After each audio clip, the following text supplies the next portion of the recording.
Listo, ya estamos.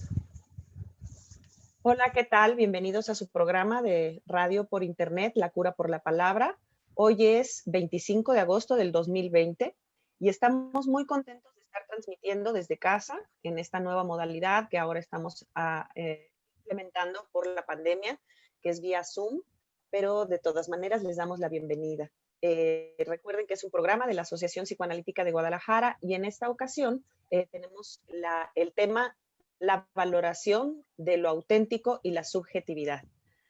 Transmitimos desde las 11 de la mañana, actualmente lo estamos pudiendo hacer en vivo, así que esperamos sus comentarios y su participación.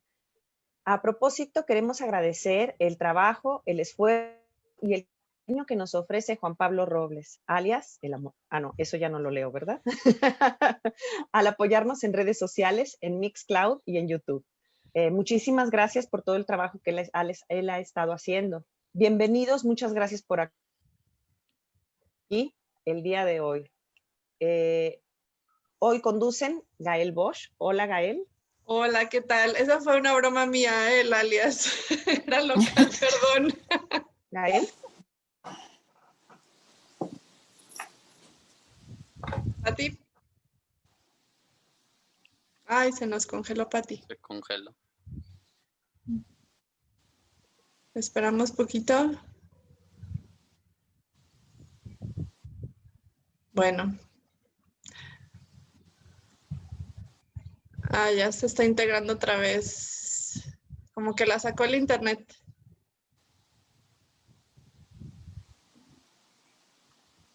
¿Aló? Hola, Pati. Parece ser que me fui y no sé desde cuándo. Te quedaste en que estabas saludando a Gael y luego creo que me ibas a saludar a mí. Ah, sí, así es.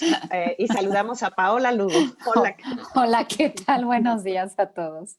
Y bueno, hoy le damos la bienvenida a Fernando Anguiano. Hola, Fernando. Hola, ¿cómo están? Bueno, Gusto Fernando estar es aquí. candidato. Qué gusto tenerte otra vez nuevamente en el programa. Fernando Anguiano es candidato de la Asociación Psicoanalítica de Guadalajara y él trabaja también con adolescentes y adultos. Creo que también estás incursionando con parejas, ¿verdad? No, parejas no, No, pero parejas no. Adolescentes y adultos. Adolescentes Por lo y pronto. adultos. Bueno, estamos muy contentos de empezar nuevamente este programa, pese a las fallas técnicas que, bueno, en ocasiones nos sacan un poquito de onda. Déjenme recupero la cabeza para continuar.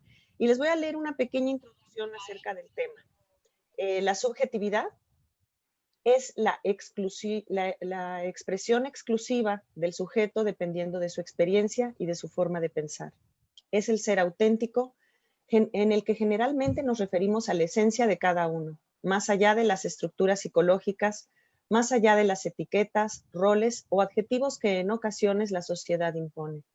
Hoy queremos hablar de lo auténtico, de lo verdadero de cada ser, aquel que logra construirse más allá del falso self, que desde la teoría propuesta por Donald Winnicott describe como un como sí hacer una personalidad. Lograr de alguna manera que el sujeto asuma características propias con las cuales pueda llegar a nombrarse y a sentirse parte del verdadero ser, es todo un proceso. Constituirse no es una situación sencilla. Acompañaremos en este tema a Fernando Anguiano, psicoanalista de APG, a hablar de la valoración de lo auténtico y de la subjetividad. Acompáñenos y participen con nosotros. Bienvenidos nuevamente y comenzamos. Muchas gracias, Pati. Gracias, Gael. Gracias, China, Paola. Me da mucho gusto estar aquí. Les decía hace ratito antes de conectarnos que se sienten los mismos nervios de la primera vez.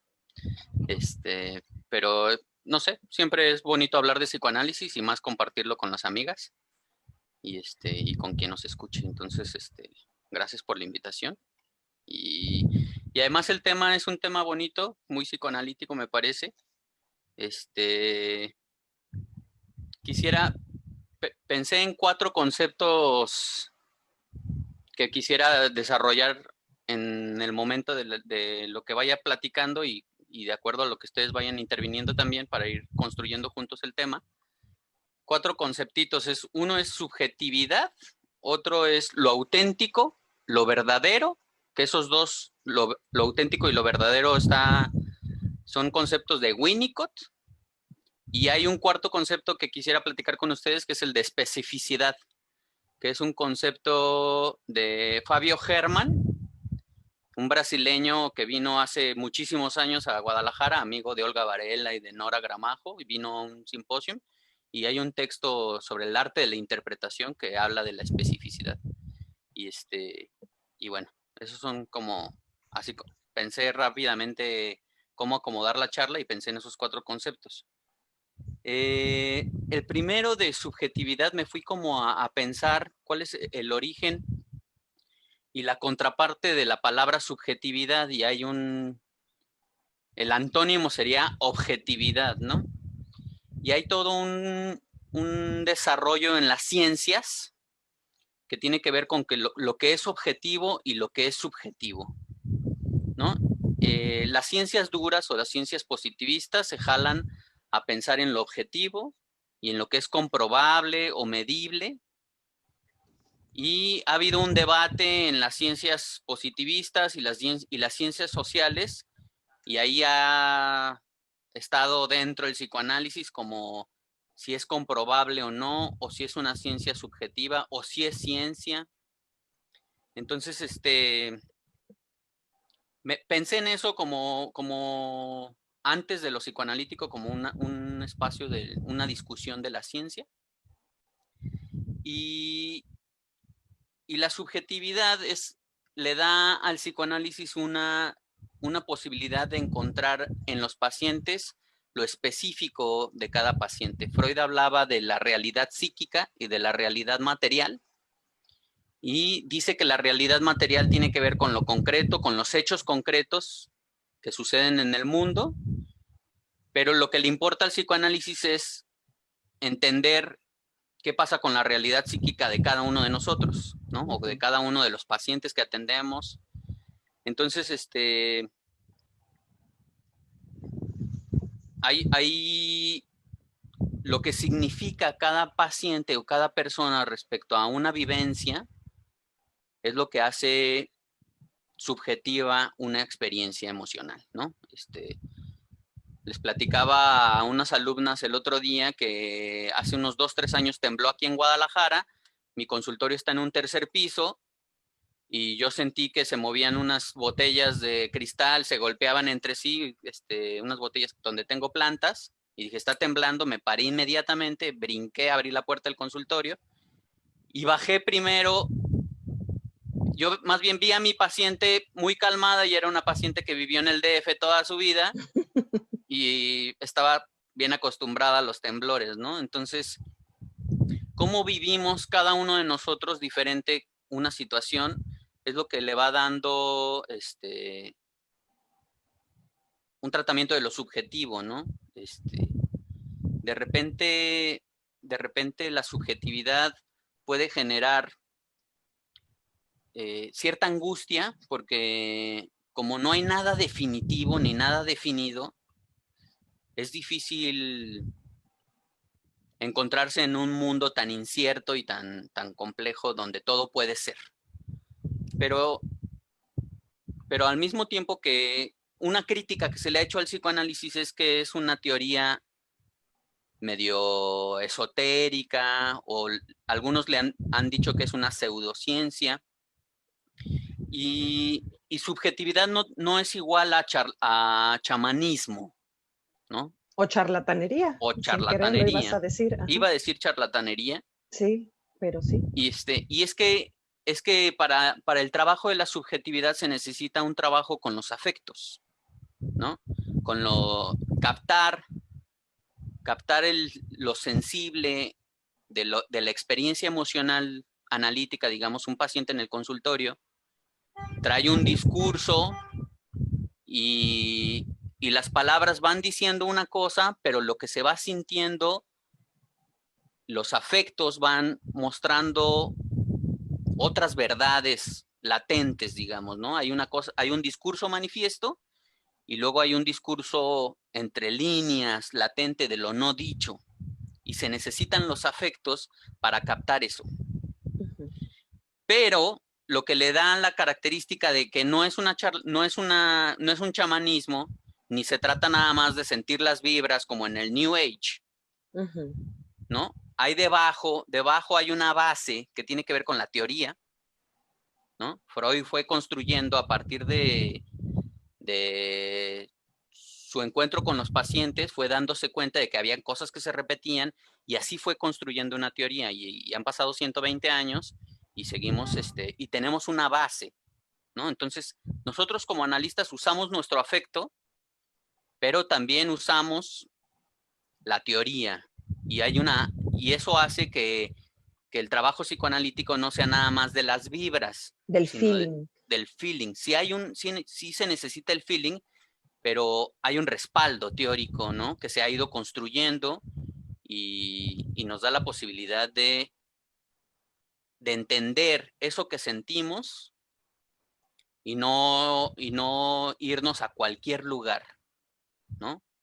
Lo que vamos sintiendo lo podemos relacionar con esta teoría y eso hace que nosotros nos podamos acercar a un conocimiento más objetivo de lo que sucede, ¿no? También pensé en el trípode, ¿no? Está la teoría y está el análisis del analista, que se supone que el análisis del analista nos ayuda a estar limpios, entre comillas, súper entre comillas, ¿no? Porque a veces uno se engancha o lo personal de uno también está involucrado en el consultorio o en la clínica, pero el análisis del analista hace que uno se conozca bien a sí mismo y que pueda diferenciar lo que siente del paciente y lo que yo siento con lo que el paciente me dice, ¿no? Es diferente sentir la tristeza del paciente que identificarse con esa tristeza, ¿no? Janine Puyet habla de los mundos superpuestos y ahorita en el tema del coronavirus ha sido un tema que se ha hablado mucho porque el mundo superpuesto, lo que dice ella es que el paciente y el analista están metidos en una misma situación y a veces es complicado diferenciar la angustia del coronavirus del paciente con la angustia del coronavirus que uno siente como analista, ¿no? Entonces que el análisis del analista tiene que ayudar a que el analista tenga claridad en sus sentimientos y poder ir a la verdad del paciente, no a la verdad de uno, ¿no? Y diferenciarse. Entonces, ¿Puedo de alguna manera interrumpirte tantito, Fer? Porque me gustaría puntualizar esto que vas diciendo, ¿no?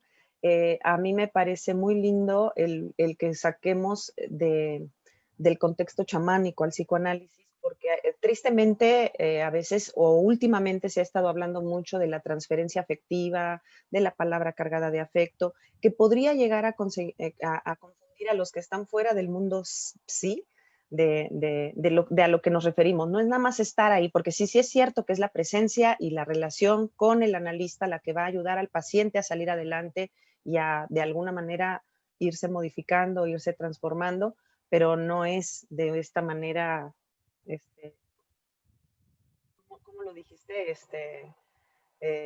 Espérame tantito, Pau. De chamanismo, de charlatanería, sí, ¿no? Una palabra así se me ocurrió, ¿no? Como magia, como mágica, como de inspiración, como de soltar lo que nada más uno va sintiendo. A mí me sorprendió mucho que hace poco un paciente me decía, es un paciente también fuera del mundo psi, totalmente lejano, de hecho una profesión muy diferente a la nuestra, y además muy resistente al principio para empezar su propio proceso. Entonces me encantó cuando dijo, ¿cómo? Pero porque no me acuerdo por qué salió el tema de mi propio análisis y dice, ¿cómo? ¿Tú también te analizas? Dice, es que yo pensé que tú eras un tipo gurú, ¿no? Y me acordé ahorita porque justo reciente acabo de escuchar la plática de Marilia Lustgarten, que también hemos tenido aquí en Guadalajara, y decía que el análisis se trata de dar lo que no se tiene, ¿no? Hablando de esta frase famosa lacaniana de qué es el amor, es dar lo que no se tiene, ¿no? Y que en este momento, en la actualidad, en este momento de pandemia, en este momento de incertidumbre, pues estamos puestos en el mismo lugar en ese sentido que el paciente. Sin embargo, nuestra vivencia nunca va a ser la misma que la del paciente, ¿no? Entonces, nada más lo quería yo como subrayar y le doy la palabra a Pau y luego seguimos con Fer y Gael. Sí. Sí, gracias.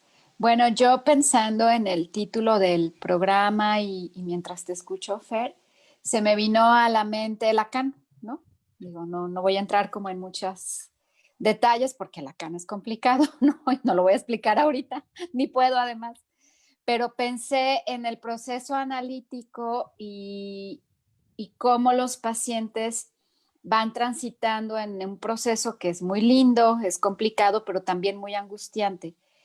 En referencia a esto de lo auténtico, me hizo pensar en cómo el paciente puede ir encontrando su propio deseo también, ¿no? Y esto tiene que ver con la subjetividad, con la identidad. En la teoría lacaniana se habla mucho del atravesamiento del fantasma, ¿no? Que también habrá que irlo también viendo en el análisis, ¿no? Todas estas expectativas o deseos, qué se espera de nosotros, qué lugar ocupamos en la vida. Todo esto inconsciente que nos llega de sopetón y lo actuamos y lo somos y ni sabemos. Y que es por eso digo lo angustiante también del proceso analítico, porque cuando vas cayendo en cuenta de esto, pero también ves la posibilidad de ser, de hacer algo distinto, lo que tú quieres, lo propio, tu proyecto, lo tuyo, sí se vuelve en un proceso hasta de autenticidad del proceso psicoanalítico, ¿no? Claro. Es angustiante porque es soltar una cosa y dices, ¿y ahora con qué me quedo? Bueno, pues ir en búsqueda de otra cosa, de algo más, pero no quiero que se entienda donde algo está solamente puesto en el hacer, sino en el ser también, ¿no? Y ya para finalizar mi comentario, pensando también en el analista y en su postura, Bion decía, ¿no? Esta famosa frase de cada que iniciamos una sesión con un paciente sin memoria y sin deseo, porque también el deseo del analista tiene que quedar fuera de la escena. A propósito también de lo que dices de Janine Puget sobre los mundos superpuestos, ¿no? Exacto. Entonces, bueno, hasta ahí mi comentario. Gael. Pues no sé, Fer, si quieras retomar algo y si quieres ahorita yo después de ti te pregunto algo más. Sí. No, se me hace interesante el tema de lo auténtico, ¿no? Y que tiene que ver más con el ser que con el hacer, como dice la Pau. Y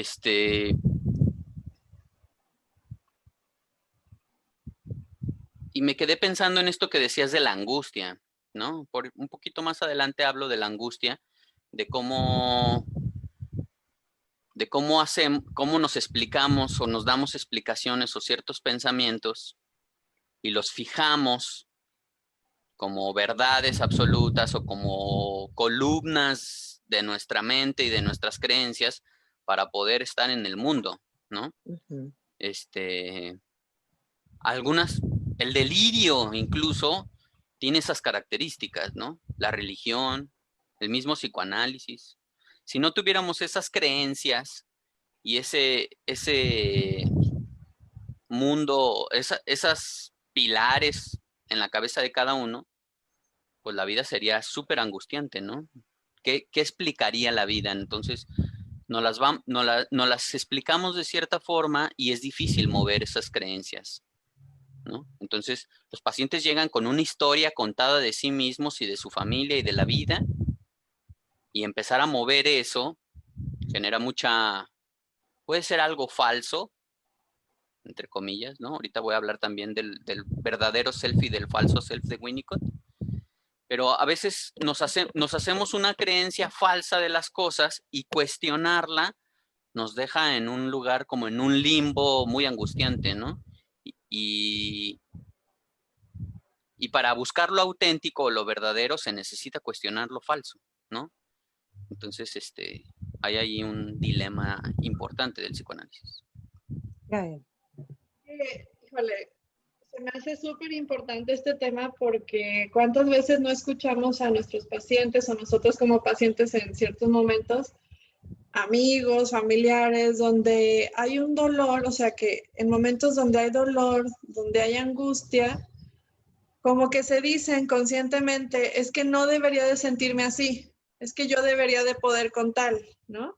Es que jamás me había puesto de esta manera y, o sea, como esta cosa regañona porque nos decimos que tenemos que estar bien, todo el tiempo, o nos decimos que pues si todo nos había salido bien y éramos buenísimos organizando tal cosa y de repente nos caemos psíquicamente y ya no podemos con nuestra vida o con un aspecto de ella, nos caemos encima con regaños, ¿no? Y expectativas de, es que yo debería hacer esto otro, ¿no? O sea, yo aprendí que tengo que hacer eso.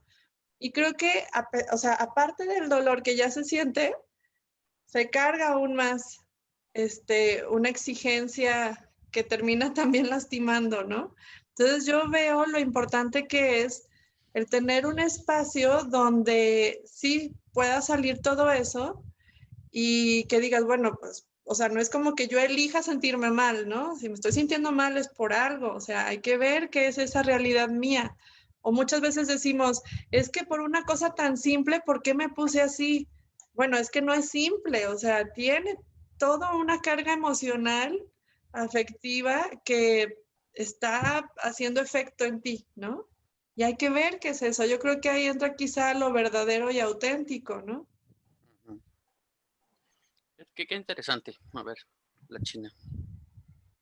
No, yo, bueno, te escucho, pero me dio mucha curiosidad esto que mencionaste al inicio de la especificidad y me gustaría que nos platicaras de eso porque es la primera vez que lo escucho y me encantaría escucharte. Gracias. Sí, sí, sí. Ahorita que escuchaba a Gael, entre lo verdadero y lo falso, precisamente hace unos pocos días le decía a una paciente que era como una langosta, que tenía un caparazón con piquitos y que hacía que era difícil acercarse a ella y que todas sus relaciones, ella es una chica con cierta bravura, digamos, ¿no? Y dice las cosas con fuerza y no se detiene. Y entonces yo le decía, es que eres como una langosta con un caparazón súper duro y medio rasposo, pero por dentro estás suavecita y frágil, ¿no? Entonces, ahorita me acordé escuchándote y pensé en el verdadero self y el falso self. Winnicott te explica que el verdadero self se va formando, que el bebé nace en una cosa de verdad, verdadera y que gracias a un ambiente facilitador, es decir, los cuidados de una madre, de un padre, de una familia que le permiten ser, ¿no? Y que no lo tratan de meter en una cajita como las mamás que quieren que a los 9 meses ya caminaba y a los 1 y medio ya controlaba los esfínteres y ya nada, a los 11 meses ya nada 100 metros y bueno, los papás... A los 3 años es bilingüe. Sí, ajá. ¿Qué onda con esas exigencias y son puras cosas del narcisismo de los padres que quieren que sus hijos sean brillantes y es una competencia con otros papás, ¿no? O pareciera no puedo generalizarlo, pero a veces sucede así. Entonces,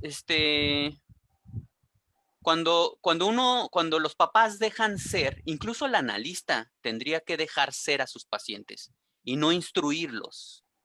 No decirles qué tienen que sentir frente a la pandemia. ¿Cómo es posible que no estés angustiado? Deberías de cuidarte mucho. Si hay una cosa de introducir la realidad y de decirles, oye, estás yéndote de fiesta y estamos en medio de una pandemia. O sea, algo no estás viendo de la realidad. Esa es una cosa.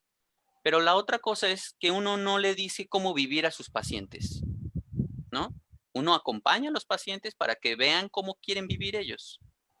Entonces, es dejar ser a los pacientes para que los pacientes vayan construyéndose auténticamente, más verdaderamente. Y también la familia hace eso. Por ahí había un caso en un libro que se llama Observación de bebés, de un español, no me acuerdo si apellida Sánchez, pero no recuerdo el nombre completo. La maestra Celia González nos daba esa materia en la maestría. Y el caso era de un chiquito de 10 meses de nacido que tenía una mamá deprimida. Y el niño, cada vez que sonreía, la mamá se le iluminaba el rostro y sonreía también. Entonces el niño, a los escasos 10 meses de vida, ya identificaba que su sonrisa generaba un efecto en la mamá. Y lo que explicaba este autor es que el niño ya hacía una sonrisa maníaca, medio falsa, para tener mamá. Porque si él no sonreía así, la mamá no lo atendía tan cariñosamente hablando. Entonces, esa sonrisa maníaca tiene que ver más con el falso self, con adaptarse a un ambiente para obtener algo. Luego Winnicott habla también de que lo falso sirve en la vida diaria, ¿no? Uno no es quien es, ni le abre el corazón al taquero o a cualquier persona en la calle, ¿no? O sea, uno es polite, ¿no? Aprende a relacionarse socialmente con las personas en un ambiente más público, y en lo privado uno puede ser quien es. Con la pareja o con los amigos o con la familia, uno puede abrir lo verdadero de uno. Entonces, no es que el falso self sea patológico, pero sí hay exceso.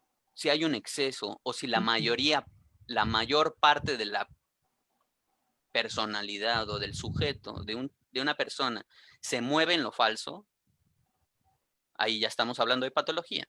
Y también estamos hablando de que ese paciente tiene muchas dificultades para saber quién es.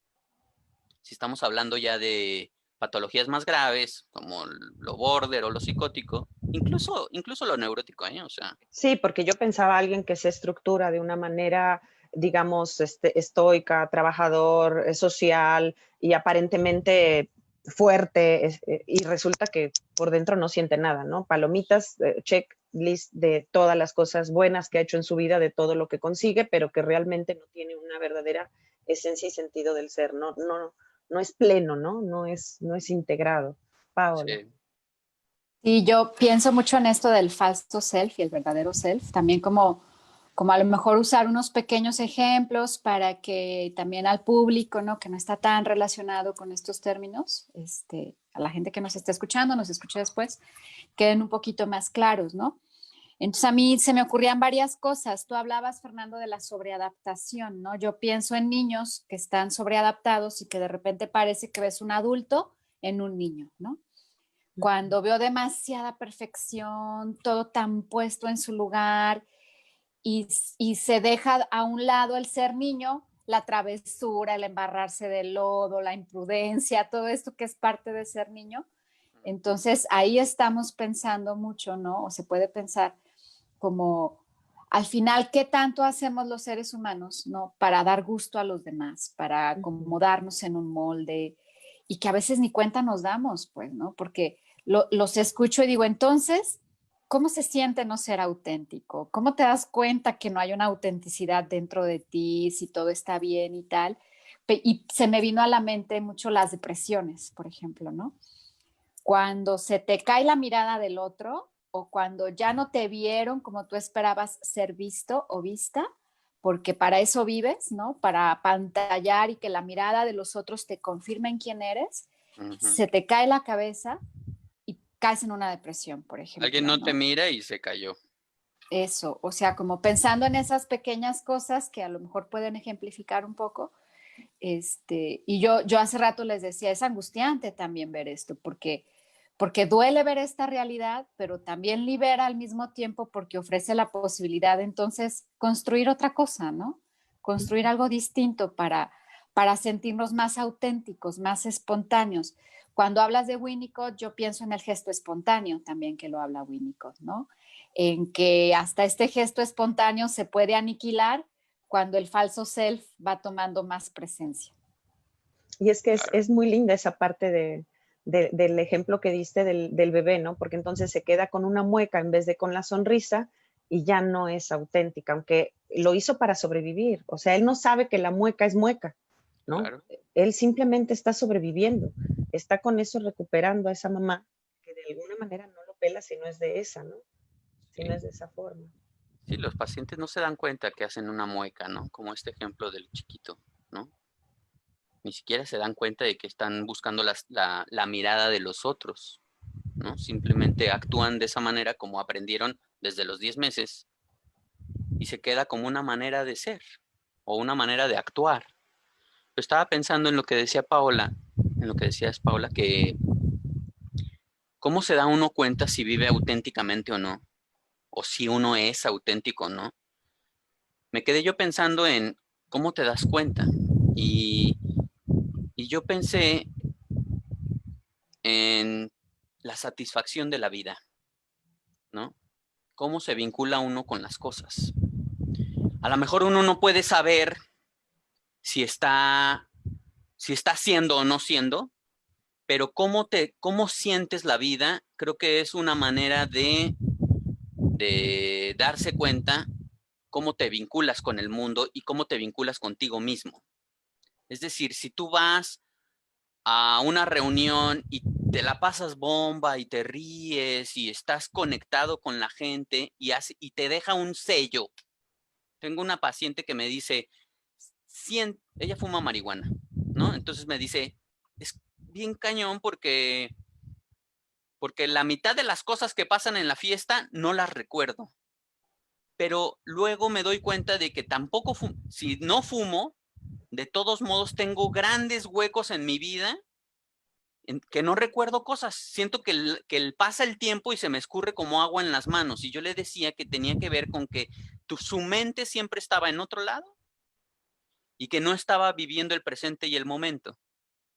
Y entonces los vínculos que hacía con las cosas o con las personas o con las actividades que hacía eran vínculos muy lábiles. Yo le decía, es que no te dejan un sello adentro de ti, en tu cuerpo, no te deja un sello y eso hace que se olvide fácilmente, no se vuelven significativos. Y si el presente y cada actividad que haces se vuelve significativa, eso pensaría que es una señal de que uno está viviendo auténticamente. Lo diferencio bueno, es que si uno vive auténticamente, uno es auténtico, ¿no? O por lo menos en ese momento. No es que uno sea auténtico 24/7, o no sé si es así.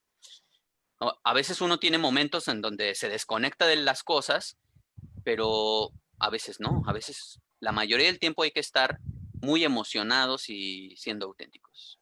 Gael. Pienso que últimamente o actualmente hay mucha expresión de depresión de diferente grado, ¿no? O sea, diferente grado de depresión, ansiedad, angustia. Y pensando en Winnicott,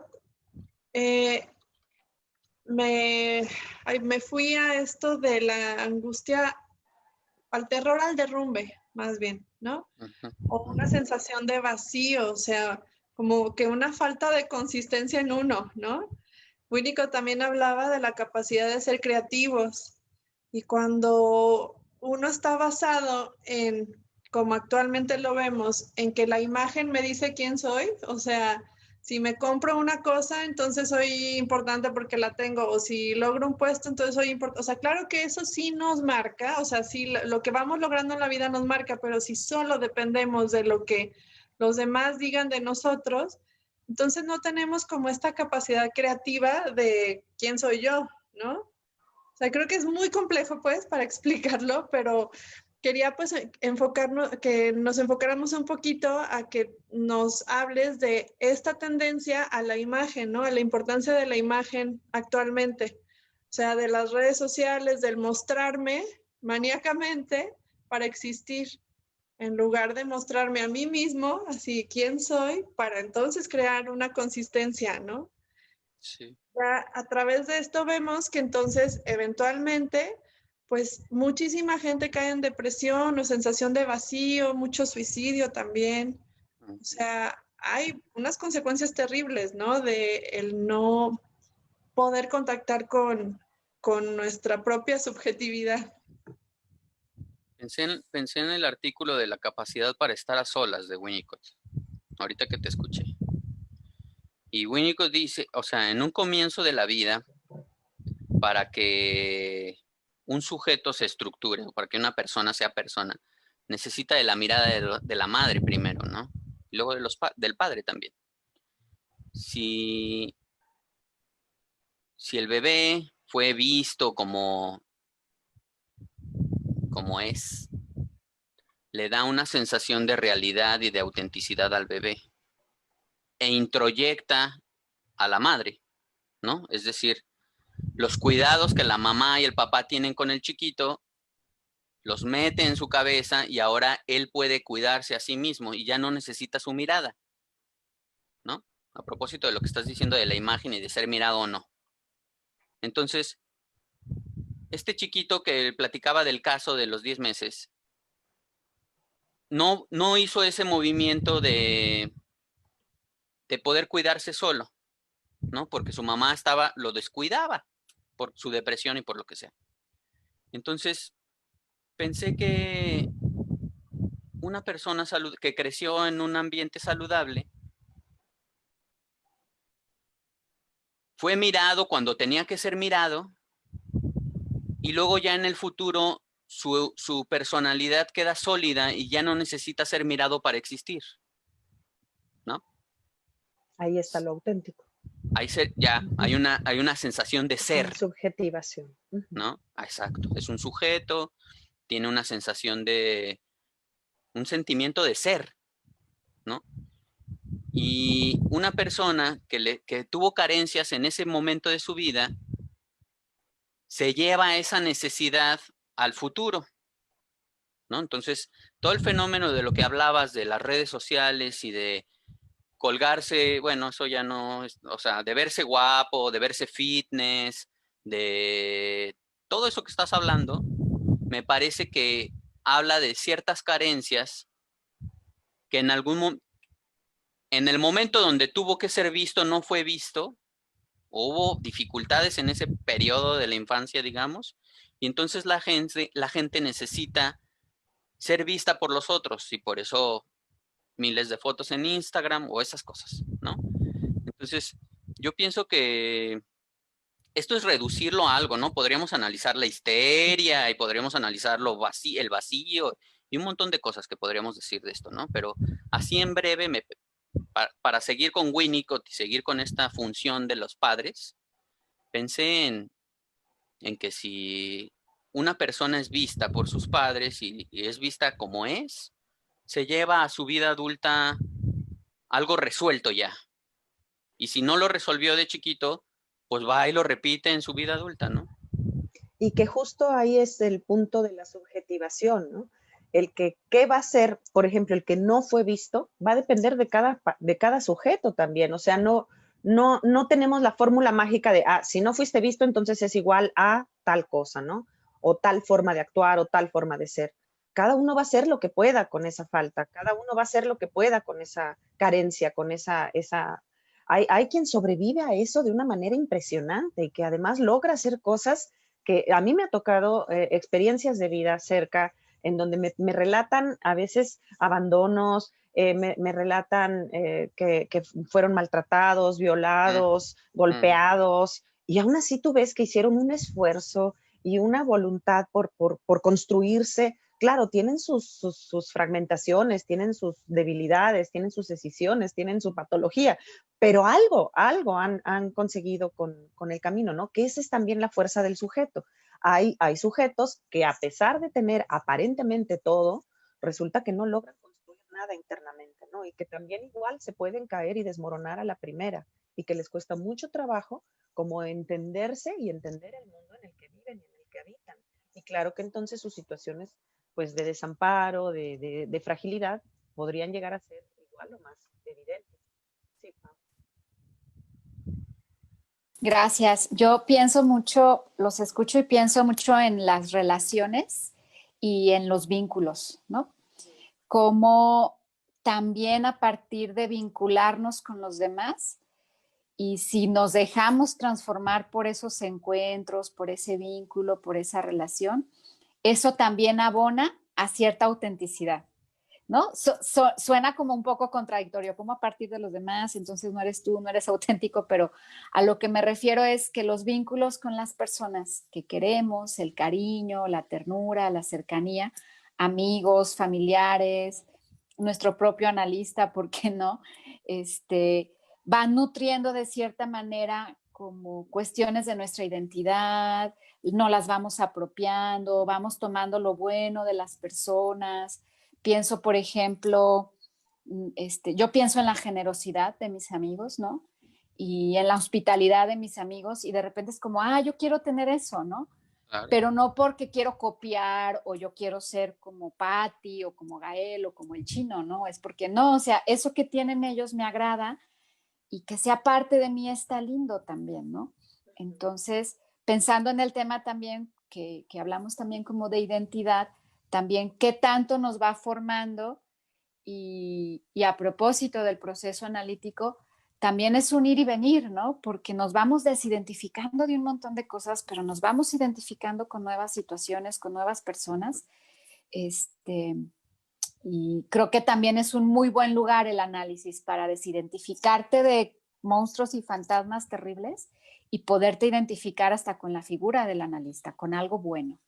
Es que me Hasta haces ahí, pensar gracias. en que el ser auténtico no es una cosa fija, no es una cosa estática, no es una cosa que se establece una vez y para siempre. El ser auténtico es algo que se trae ya o que se va forjando, que se va afianzando conforme el desarrollo va avanzando o conforme el análisis lo va logrando también cuando no se logró de forma natural.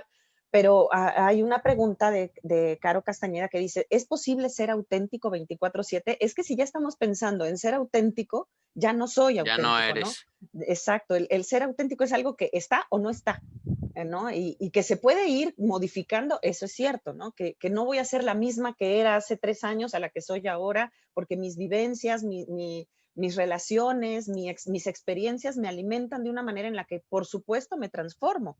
Y esa transformación, ese cambio, tiene que ser auténtico para que no quede en ese lugar que nos describía hace rato Fer del falso self, ¿no? Que no sea por fuerita. Sí, porque estudié una maestría, entonces ahora soy tal, ¿no? No, el ser auténtico no tiene que ver con el título, ni con los roles, ni con esa imagen, Con la que también es parte del ser, ¿no? Pero que no es todo el ser. Que es interesante porque el psicoanálisis hace que uno se pregunte las verdades más profundas de uno, ¿no? O sea, hay un interés o hay que llevar a los pacientes a que se interesen, a preguntarse el porqué de cosas de sí mismos y no se queden en, pues saben, mis papás eran así y así aprendí Mis yo amigos y son bye, así. Ajá, ¿sí? sí. ¿No? O sea, esas Así lo son hacen todos. respuestas rápidas y fáciles o que están, pero generar un interés en el paciente de que se haga preguntas más profundas de por qué le pasa lo que le pasa y de por qué se relaciona como se relaciona, es como una actitud de búsqueda, de tratar de entender algo, pero nunca se llega a la pepita de oro gigante en donde uno dice, encontré la verdad de mi vida. Nunca se llega a eso, no hay una verdad así. Entonces, más bien tiene que ver con una actitud de aquí a que nos moramos, ¿no? O sea, a propósito de la pregunta es, hay veces que uno no quiere saber nada. Yo digo que a veces prendo el Netflix para descerebrarme, porque me cansé, estuve trabajando todo el tiempo y quiero no pensar, ¿no? Y yo creo que es válido, o sea, no podemos estar en un constante, no sé cómo decirlo, pensé en la meditación budista, que es como estar conectado con el mundo eternamente, o sea, yo no creo que el psicoanálisis tienda a eso.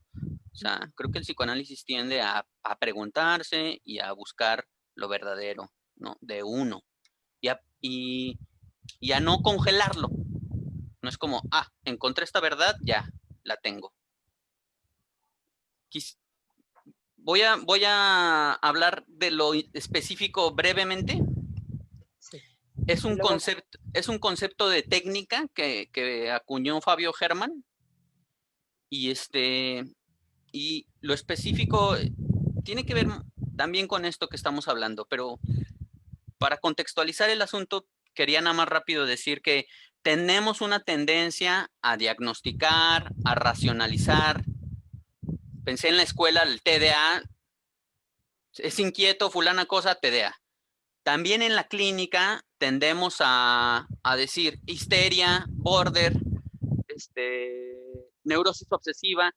Y tenemos, bueno, no es que tengamos todos, ¿no? Pero pienso que algunos de nosotros o o en algún momento de la formación, como que nos da cierta tranquilidad meterlo en la casillita de la obsesión para decir, hace formación reactiva, es agresivo, pasivo-agresivo, tiene un rollo con su mamá, y eso pareciera que nos va a dar una dirección de cómo seguir el tratamiento, ¿no?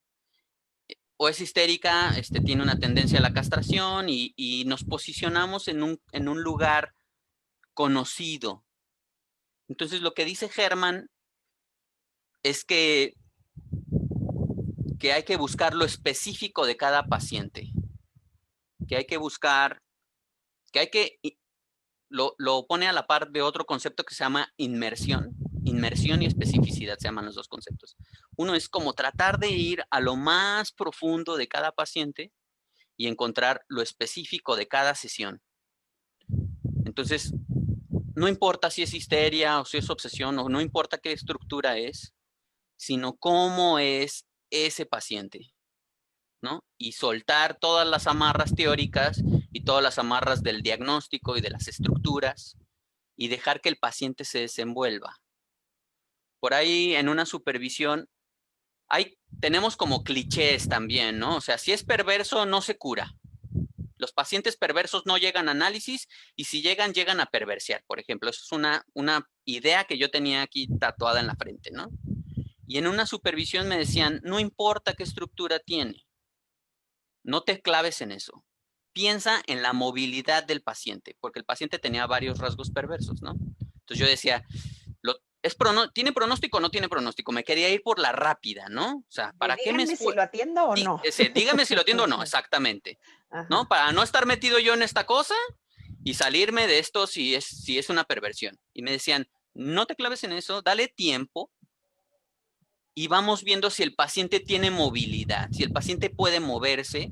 Y eso no tiene que ver con la patología, tiene que ver con otras características del psiquismo del paciente.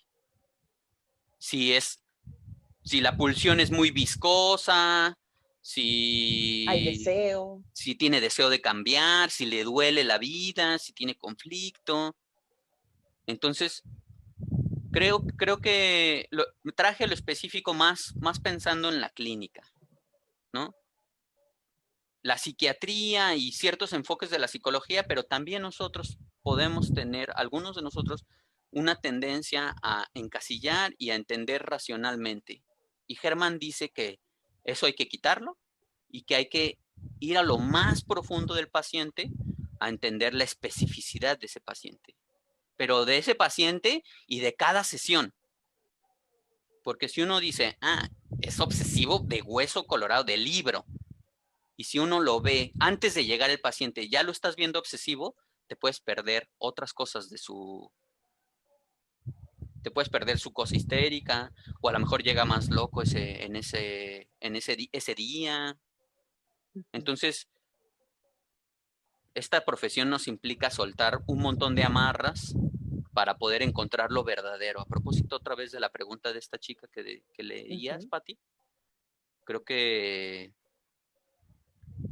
bueno, ahí ligo lo específico y lo verdadero y lo auténtico. Gael.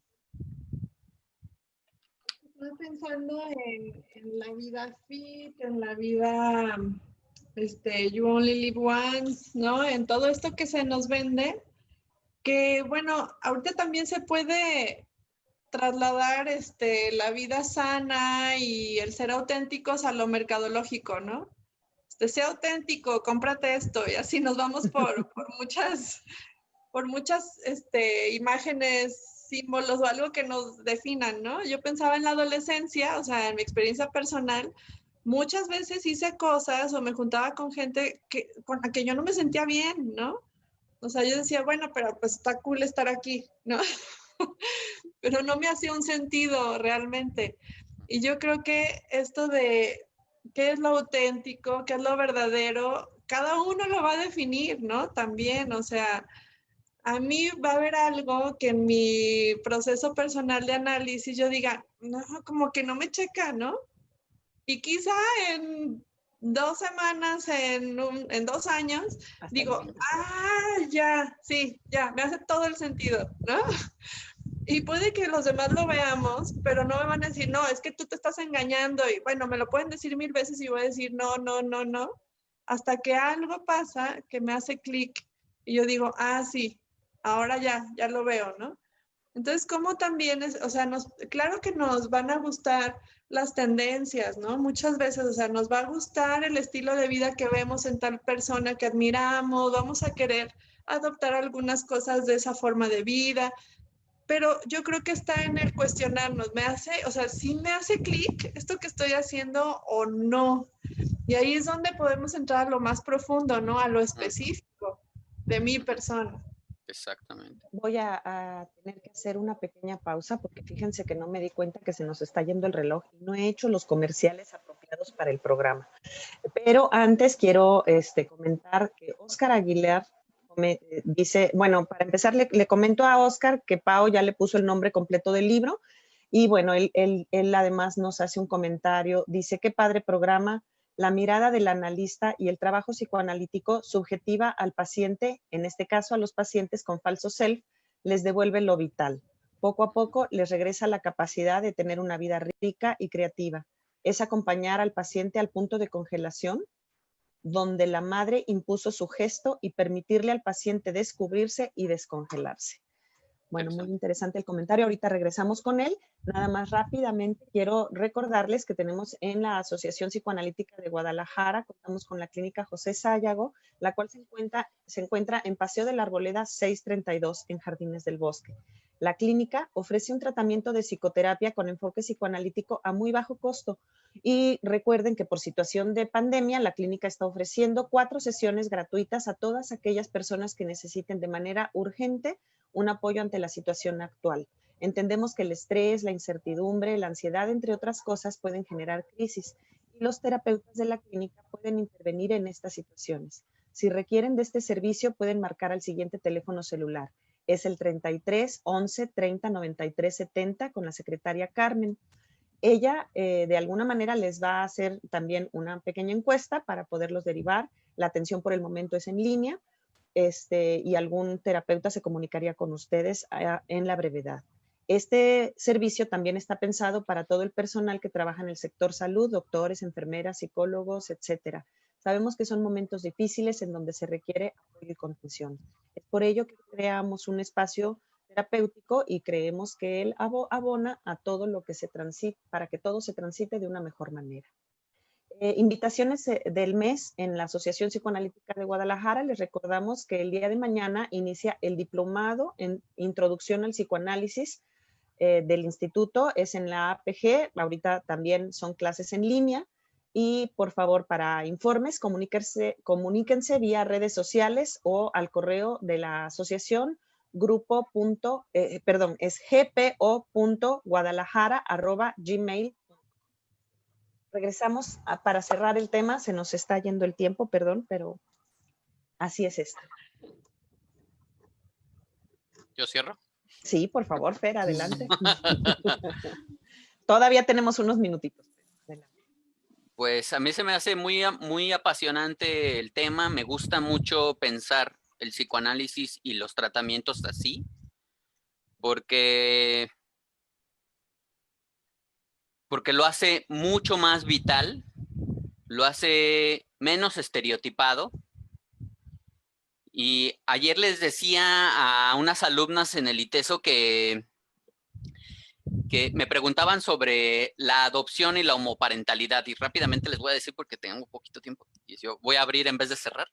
Les decía, hay un departamento en APA en Argentina que está estudiando los fenómenos de homoparentalidad y adopción, y como es algo nuevo, es algo que sucedió nuevo en la vida, pues el psicoanálisis está teorizando sobre eso. Y eso no se va a acabar nunca porque el mundo va a seguir girando y va a seguir cambiando. Entonces, lo apasionante de esto es que siempre hay algo nuevo que trabajar y siempre hay algo nuevo que descubrir, aunque sea una persona que tenga 10 años en análisis, siempre hay algo nuevo que descubrir de uno, porque el inconsciente además es vasto, no, es infinito, digamos, y y además también la transferencia y la relación que se hace en análisis puede generar una novedad constante, y eso me parece a mí pues esperanzador y no sé, me da mucha satisfacción pensar en eso. Muchas gracias, Fer. Te manda saludos Patricia Álvarez Casillas desde Madrid. Muchas gracias, Bueno, Pati. Gael, Pau. Muchísimas gracias. Muy bonito, Fernando. Nos inspiras mucho. Seguir pensando. Qué bueno. Muchas Gracias. gracias. Y gracias, Fer, gracias, Gael, Pati. Yo rápidamente recordarles a los que nos ven ahorita o a los que nos verán después, que se metan a nuestro canal de YouTube, están todos los programas ahí, que se suscriban al canal de YouTube, que reposteen los programas que les gusten en su muro, que nos recomienden. También los programas los pueden escuchar en Mixcloud. Y Mixcloud utiliza menos datos de su celular, entonces a lo mejor por ahí si van en el coche o lo que sea, mucho tráfico, pueden poner algún podcast desde Mixcloud o mientras están chacheando en la casa. O caminando en el parque. Y van pensando cosas padres de nuestro programa. Muchas gracias a todos. Gracias, Pau. Bueno, pues entonces nos vamos a despedir. Se nos fue rapidísimo el programa. A mí la verdad es que se me fue como agua. Gracias. Muy lindo. Bueno, recuerden que pueden visitar la página de Facebook de la Asociación Psicoanalítica de Guadalajara, en donde también se pueden seguir enterando de los eventos que tenemos día a día. También pueden visitar las páginas, como decía ya también ahorita Paola, pero también tenemos Facebook, La Cura por la Palabra, donde también nos pueden dejar sus dudas y comentarios, propuestas para siguientes programas. Y bueno, pues ya después de todo lo que dijo Pau, yo ahí le dejo. Agradecemos profundamente a toda la mesa directiva de APG que ha hecho posible el proyecto. Estamos muy contentas y muy contentos de hacer el programa desde la Asociación Psicoanalítica de Guadalajara. Un fuerte abrazo a todos los que nos ven y escuchan. Los esperamos con gusto el próximo martes, que estará Olga Varela. Así que los esperamos. Hasta luego. Gracias. Bye.